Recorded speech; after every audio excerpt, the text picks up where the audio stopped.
പുതിയൊരു വീഡിയോയിലേക്ക് എല്ലാവർക്കും ഒരിക്കൽ കൂടി സ്വാഗതം. ഇന്നത്തെ വീഡിയോയിൽ നമ്മൾക്ക് നമ്മുടെ ടൂ വീലറിൻ്റെ ബ്രേക്ക് ഷൂ നമ്മൾക്ക് എങ്ങനെ ചേഞ്ച് ചെയ്യാം എന്ന് നോക്കാം. അതിനുവേണ്ടി ബാക്കിലത്തെ ടയറിൻ്റെ ആക്സിൽ നട്ട് ബോൾട്ട് ലൂസ് ചെയ്തെടുക്കുക. ഇതിനു വേണ്ടി നിങ്ങൾ ഒരു സ്പാനർ സെറ്റ് വാങ്ങിക്കുക. സ്പാനർ സെറ്റ് വാങ്ങിക്കുമ്പോൾ നിങ്ങൾക്ക് കോമ്പിനേഷൻ സ്പാനർ സെറ്റ് വാങ്ങിക്കാൻ വേണ്ടി ശ്രദ്ധിക്കുക. ഒരു സൈഡ് റിങ്ങും മറു സൈഡ് ഓപ്പൺ സ്പാനറുമായിട്ടുള്ള രീതിയിലുള്ള ഒരു കിറ്റ് വാങ്ങിച്ചാൽ മതി. ഏകദേശം 350 രൂപയ്ക്ക് നമുക്ക് എല്ലാ സൈസും കൂടെയുള്ള ഒരു 10-12 എണ്ണം പീസ് ഒരുമിച്ച് വരുന്ന നമുക്ക് വാങ്ങിക്കാൻ പറ്റും.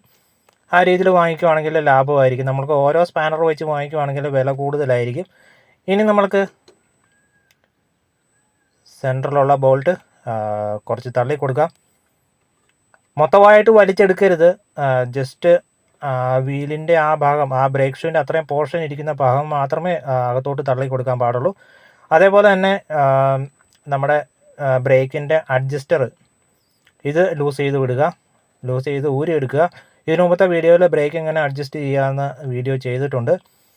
ബ്രേക്ക് ഷൂ മൊത്തമായിട്ട് തീരാൻ അതിൻ്റെ അവിടെ ഒരു മാർക്കിംഗ് ഉണ്ടാവും. അത് നോക്കിയിട്ട് മാത്രമേ മൊത്തമായിട്ട് തീർന്നോ ഇല്ലയോ എന്ന് കൺഫേം ചെയ്തിട്ടേ മാറ്റാൻ പാടുള്ളൂ. ചില ആളുകൾക്ക് വർക്ക്ഷോപ്പിൽ കൊണ്ട് ബ്രേക്ക് കുറവാണെന്ന് പറയുകയാണെങ്കിൽ അവരന്നേരെ ബ്രേക്ക് ഷൂ അങ്ങ് മാറ്റിക്കളയും. നമ്മുടെ ഇപ്പം ഈ ഞാൻ തള്ളി പിടിക്കുന്ന ആ ലിവറിൻ്റെ മുകൾ ഭാഗത്ത് ഒരു ആരോ മാർക്കുണ്ട്. ആ ലിവറയിലും അതേപോലെ തന്നെ വീലിൻ്റെ ബോഡിയിലും അത് രണ്ടും കൂടി ഏകദേശം മാച്ചായി അടുത്ത് വരുമ്പോഴാണ്, ചില വണ്ടികൾക്ക് നമ്പർ ആയിരിക്കും 1, 2, 3 നമ്പർ ഇട്ടിട്ടുണ്ടാവും. അപ്പോഴത് രണ്ടും അടുത്ത് വരുമ്പോൾ നമുക്ക് ഏകദേശം മനസ്സിലാകാം ബ്രേക്ക് ഷൂ ഒരിഞ്ഞ് തീരാറായിട്ടുണ്ട് എന്ന്. നമ്മൾക്കിത് ഓപ്പൺ ചെയ്ത് നോക്കേണ്ട കാര്യമൊന്നുമില്ല. ഇപ്പോഴും ഞാൻ ബ്രേക്ക് ലിവറിൻ്റെ അഡ്ജസ്റ്ററിൻ്റെ നട്ട് ബോൾട്ട് ഊരിയിട്ടുണ്ട്. അതേപോലെ തന്നെ ഇതിനൊരു സപ്പോർട്ട് വരുന്നുണ്ട്. ആ സപ്പോർട്ടിൽ നിന്നും റിമൂവ് ചെയ്തിട്ടുണ്ട്. ഇനി നമ്മൾക്ക് ബ്രേക്ക് ഷൂ ഊരിയെടുക്കാം. വണ്ടി സെൻട്രൽ സ്റ്റാൻഡിലായിരിക്കണം. ബാക്കിലെ വീല് നല്ല രീതിയിൽ ഫ്രീ ആയിട്ട് റൊട്ടേറ്റ് ആകുന്ന രീതിയിൽ വയ്ക്കുക. അതിനുശേഷം മെല്ലെ ഒന്ന് ഹോൾഡ് ചെയ്തതിന് ശേഷം മെല്ലെ നട്ട് പുറകോട്ട് വലിച്ചെടുക്കുക. ഒരുപാട് വലിക്കരുത്. നമ്മൾക്ക് ഈ ബ്രേക്ക് ഷൂവിൻ്റെ അസംബ്ലി ഊരിയെടുക്കാൻ മാത്രം വലിക്കുക പുറകോട്ട്.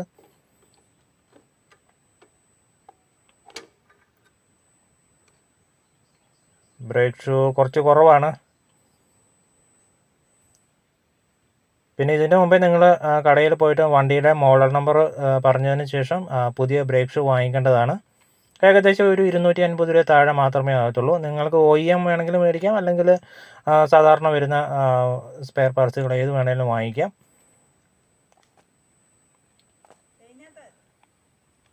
ഇതിങ്ങനെ സൈഡിലോട്ട് പൊക്കിയിട്ടാണ് എടുക്കേണ്ടത്. നേരെ വലിച്ചാൽ അത് കിട്ടത്തില്ല. നല്ല ടൈറ്റായിട്ടായിട്ട് ഇരിക്കുന്നത്. അതിൻ്റെ 2 സ്പ്രിങ്ങുകളുണ്ട്. സ്പ്രിങ് ഡാമേജ് ആയിട്ടുണ്ടോ ഇല്ലയോ നോക്കണം. സ്പ്രിങ് നമ്മൾ വാങ്ങിക്കുമ്പം ബ്രേക്ക് ഷൂവിൻ്റെ കൂടെ കിട്ടത്തില്ല.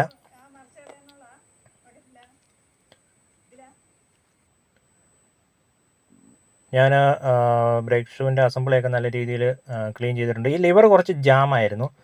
അവിടെ കുറച്ച് എൻജിൻ ഓയിലൊക്കെ ഇട്ടിട്ട് നല്ല ഫ്രീ ആക്കിയിട്ടുണ്ട്. അത് ഫ്രീ ആയിട്ട് നല്ല മൂവ് ആകുന്നില്ലായിരുന്നു. കുറച്ച് ടൈറ്റായിട്ട് ഇരിക്കുമായിരുന്നു.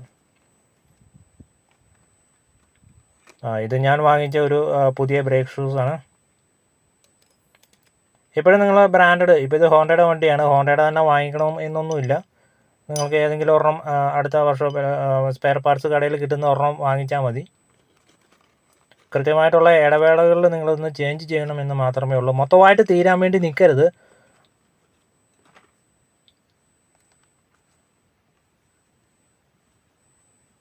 പിന്നെ ഇതിൻ്റെ ഉള്ളിൽ ഗ്രീസോ ഓയിലോ, കൈയൊക്കെ നല്ല രീതിയിൽ വൃത്തിയാക്കണം. ഇത്തേൽ നമ്മൾ ഉപയോഗിക്കുന്ന എഞ്ചിൻ ഓയിലോ മറ്റുള്ള കാര്യങ്ങളൊന്നും പറ്റാൻ വേണ്ടി പാടില്ല. പിന്നെ ഈ സൈഡിലൊക്കെ കുറച്ച് റഫായിട്ടിരിക്കുക, അതൊക്കെ ഒന്ന് ഉരച്ച് ലെവലാക്കി എടുക്കുക. ജസ്റ്റ് ഒന്ന് കുറച്ച് പൊടികളൊക്കെ കാണും പുതിയതിന്, അതൊക്കെ ഒന്ന് മാറ്റിയെടുത്താൽ മതി. ഗ്രീസോ ഓയിലോ ഒന്നും ഈ ഭാഗത്ത് പറ്റിക്കരുത്. ഇത് ചെറിയ ഡിസ്ക്കാണ് ഈ വണ്ടിക്ക്. ചില വണ്ടികൾക്ക് മറ്റുള്ള വണ്ടികൾക്ക് കുറച്ച് വലുതായിരിക്കും. അതേപോലെ തന്നെ ഇതിൻ്റെ സ്പ്രിങ് ഇടുന്ന ഒരു ഭാഗത്തുനിന്ന് ട്വിസ്റ്റ് ആയിട്ടാണ്, ഒരു താഴോട്ടാണ് ഇടുന്നത്. ചില വണ്ടികൾക്ക്, മറ്റുള്ള വണ്ടികൾക്കൊക്കെ, ഇപ്പോൾ ബജാജിൻ്റെ വണ്ടികളൊക്കെ ആണെങ്കിൽ സ്പ്രിങ് നേരെയായിരിക്കും. നമ്മൾ ഇതിൻ്റെ താഴ്ഭാഗത്തുനിന്ന് ഇതിൻ്റെ മുകൾ ഭാഗത്തോട്ടാണ് കണക്ട് ചെയ്യേണ്ടത്. ഇതിങ്ങനെ ട്വിസ്റ്റ് ആയിട്ടിരിക്കും. ഇടാൻ കുറച്ച് ബുദ്ധിമുട്ടാണ്. മറ്റുള്ളതിൻ്റെയൊക്കെ നോർമൽ മുകൾ ഭാഗത്തുനിന്ന് നേരെ ഇരിക്കുമായിരിക്കും. അഴിക്കുമ്പോൾ അതൊന്ന് ശ്രദ്ധിച്ച് അഴിച്ചെടുക്കുക. അതിനുശേഷം ഇടുമ്പം കുറച്ച് ബലം പ്രയോഗിച്ച് ഈ രീതിയിലൊന്ന് 2 ഇടാൻ കുറച്ച് ബുദ്ധിമുട്ടാണ്. എന്തായാലും നമ്മൾക്ക് അതൊന്ന് അകത്തി പിടിച്ച് നല്ല ഫോഴ്സിൽ അതൊന്ന് ഇട്ട് കൊടുത്താൽ മതി. നമുക്ക് ഈസി ആയിട്ട് ഇടാൻ പറ്റും.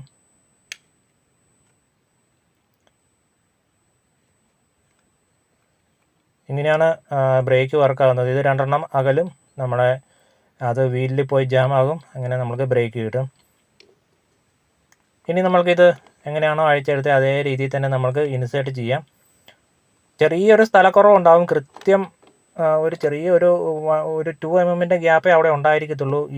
ഇതിൻ്റെ എല്ലാം കൂടി ചേർത്ത് ഇതിൻ്റെ അവിടെ നിന്ന് ഒരു ബുഷ് കൂടി എടുത്തല്ലോ, അതും കൂടി എല്ലാം കൂടി ചേർത്ത്. പേടിക്കേണ്ട കാര്യമൊന്നുമില്ല, ആർക്കും ചെയ്യാവുന്ന കാര്യങ്ങളൊക്കെയാണ് ഇതൊക്കെ. ഇനി അവിടെ ഒരു ബുഷുണ്ട്, അത് നല്ല രീതിയിൽ ക്ലീൻ ചെയ്ത് ഇട്ട് കൊടുക്കാം. പിന്നെ ഈ ബുഷിൻ്റെ അകത്തും നമ്മുടെ നട്ടയിലൊക്കെ എല്ലാ ഭാഗങ്ങളും ഗ്രീസൊക്കെ ഒന്ന് അപ്ലൈ ചെയ്ത് കൊടുക്കുക. അതേപോലെ തന്നെ റസ്റ്റൊക്കെ ആയിട്ടുണ്ടോ എന്ന് ചെക്ക് ചെയ്തതിന് ശേഷം തിരിച്ച് നമ്മൾക്ക് ഫിറ്റ് ചെയ്യാം.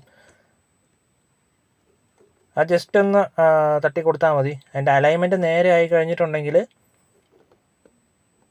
അതിനകത്ത് ഈസി ആയിട്ട് അതിൻ്റെ ഉള്ളിൽ കൂടി ഇങ്ങോട്ട് കയറി വരും. കണ്ടോ?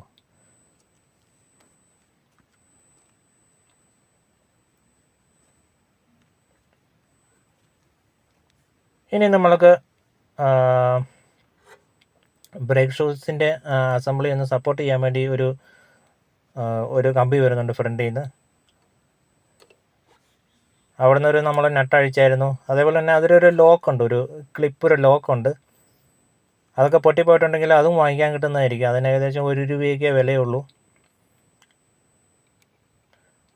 അതേപോലെ എങ്ങനെയാണോ ഊരിയെടുത്ത് അതേ രീതിയിൽ ബ്രേക്ക് ഷൂസിൻ്റെ ലിവറും കൂടി ഇട്ട് കൊടുക്കുക.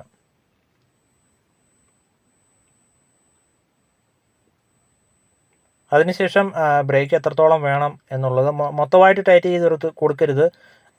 ബ്രേക്ക് എങ്ങനെ സെറ്റ് ചെയ്യാമെന്ന് ഇതിനു മുമ്പ് വീഡിയോ ചെയ്തിട്ടുണ്ട്. ആ വീഡിയോ ഈ വീഡിയോയുടെ അവസാനമായിട്ട് കൊടുക്കുന്നുണ്ട്.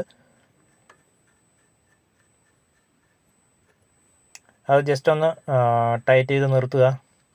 അതിനുശേഷം താഴെ നിന്ന് നമ്മൾ അതിന് സപ്പോർട്ടായിട്ടൊരു ലിവർ വരുന്നുണ്ട്. അതിനെ നട്ടിട്ടതിന് ശേഷം നട്ടിൻ്റെ അവിടെ ഒരു ചെറിയൊരു ക്ലിപ്പ് ഉണ്ടാവും, ക്ലോ ക്ലിപ്പ്. അത് ടൈറ്റ് ചെയ്ത് കൊടുക്കുകയാണെങ്കിൽ സംഭവം റെഡി ആയിട്ടുണ്ട്. ഇത്രയേ ഉള്ളൂ, ആർക്കും ചെയ്യാവുന്ന കാര്യങ്ങളൊക്കെയാണ്.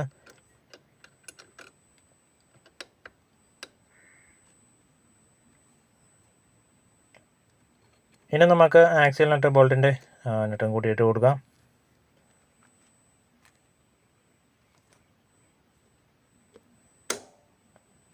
ഇത്രയും കാര്യങ്ങളൊക്കെ ഉള്ളൂ. നല്ല രീതിയിൽ ടൈറ്റ് ചെയ്ത് കൊടുത്തതിന് ശേഷം ബ്രേക്ക് ഒന്ന് അഡ്ജസ്റ്റ് ചെയ്ത് ഉപയോഗിക്കാവുന്നതാണ്.